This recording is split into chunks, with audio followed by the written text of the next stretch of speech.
EU civil war. Hungary pointing finger at Germany over coalition plans to create a federal of Europe. Deep divisions over the future of the EU were laid bare when a senior Hungarian minister hit out at alarming plans by the new German government to create a United States of Europe. Katalin Novak, who is the cabinet member for families in Viktor Orban's government, fired a strong warning on a visit to London on Monday, warned that the EU has not learnt the lessons of Brexit.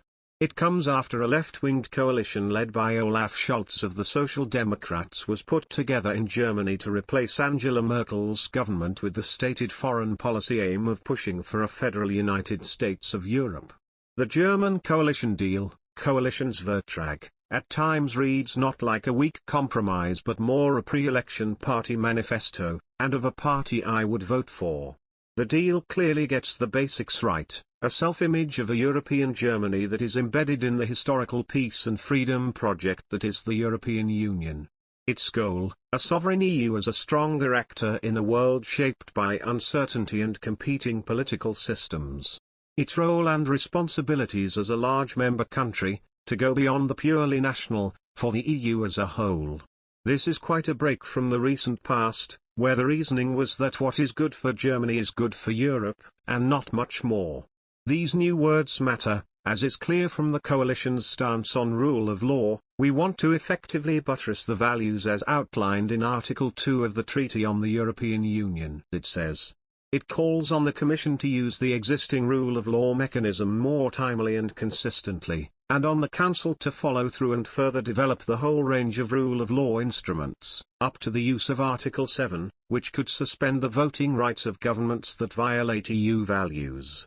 In short, the Merkel break, which always slowed down and held up any EU action against Hungarian Prime Minister Viktor Orban or Polish Deputy Prime Minister Jarosław Kaczynski's assaults on their country's democratic institutions, is now off.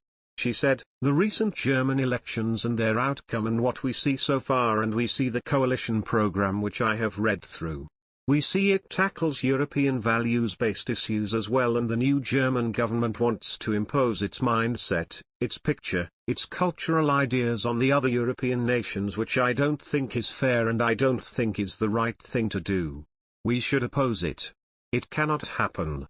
Germans have to decide on the German way of life and Hungarians have to decide on the Hungarian way of life. That has nothing to do with our EU membership. Ms. Novak, who began her career working on encouraging EU membership, insisted that the EU should value both the differences and similarities. I think Europe's strength is also its diversity. This diversity comes from Europe and the different European nations, she said. We have to respect the common policies and EU membership, but we also have to respect each other's national and cultural identity. She said that the EU pushing for a federal Europe showed it had not understood why Brexit happened. We have to understand why Brexit happened. British people have a very strong identity which is different to many other European nations. I think the fear that can be lost, and they were somewhat reluctant with the European development. The Hungarian people agreed with that. Ms. Novak, who is also a vice president of the ruling Fidesz party, was on a 24-hour visit to the UK for a series of meetings, including with leader of the House Jacob Rees-Mogg, to discuss cooperation between the two governments. Under Mr. Orban, Hungary was one of the UK's closest friends in the EU during the Brexit negotiations and has been a champion of EU member states resisting a federal Europe. His government, along with the Poles, is currently in dispute with the EU over upholding the rule of law in their own countries as opposed to EU law.